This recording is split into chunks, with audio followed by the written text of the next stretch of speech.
سوال ہے کہ ہم لوگ قرآنی آیات تلاوت کر کے پانی پر پھونک پھونک کر رکھتے ہیں اور صحت اور حفاظت کے لیے بچوں اور بڑوں کو پلاتے ہیں۔ میں نے سنا ہے کہ یہ کوئی سنت نہیں ہے، مگر یہ سنت ضرور سنی ہے کہ حضور رات کو چاروں قل کی تلاوت کے بعد پھونک کر پورے بدن پر ہاتھ پھیرا کرتے تھے۔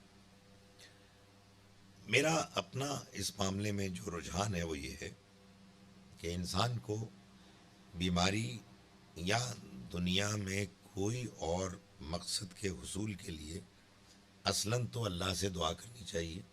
براہ راست، ایسے الفاظ کے ساتھ کہ جو الفاظ اس ضرورت کو بیان بھی کر رہے ہیں۔ خدا تعالیٰ ہماری دعائیں سنتا ہے، اور اگر اس کی حکمت اور مصلحت میں یہ بات ہے کہ ان کو قبول کیا جائے ویسے ہی جیسے کہ ہم چاہتے ہیں، تو وہ ان کو قبول بھی کرتا ہے۔ اور خاص طور پر اس دعا کو تو کہ جو بے قرار انسان کی دعا ہوتی ہے، جس کو اللہ تعالیٰ نے خود فرمایا ہے کہ وہ ان لوگوں کی دعاؤں کو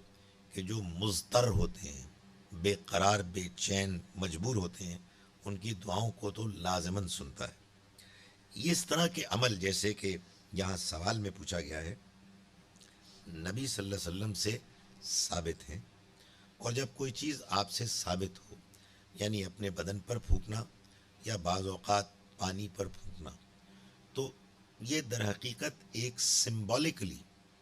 اپنی دعا اور دعا کے الفاظ کی برکت کو منتقل کرنا ہے۔ آپ نے ایسا نہ کیا ہوتا تو ظاہر ہے کہ پھر ہم اس سے اجتناب کے لیے کہتے۔ جب اس طرح کا عمل آپ سے ثابت ہو گیا تو بس اتنی بات کہیں گے کہ یہ آپ کے اعمال میں سے ایک عمل ہے، آپ کے اعمال میں سے، اور جو اللہ کی کتاب آپ لے کر آئے ہیں اس سے بھی یہ بات ثابت ہوتی ہے کہ اس کے علاوہ جو چیز زیادہ مؤثر ہے وہ خدا تعالیٰ سے دعا ہے براہ راست۔ اور اس میں کوئی شک نہیں ہے کہ دنیا میں جتنے بھی علاج موجود ہیں وہ بھی خدا کی دی ہوئی عقل اور انسان کے اندر جو اپنی ضرورتوں کو پورا کرنے کی جستجو کی صلاحیت ہے، یہ بھی خدا ہی کی نعمت ہے۔ تو ہمیں اپنا علاج بھی کرنا چاہیے، اللہ سے دعا بھی کرنی چاہیے، اور اگر اس طرح سے کوئی شخص بعض اوقات اللہ سے دعا کرتے ہوئے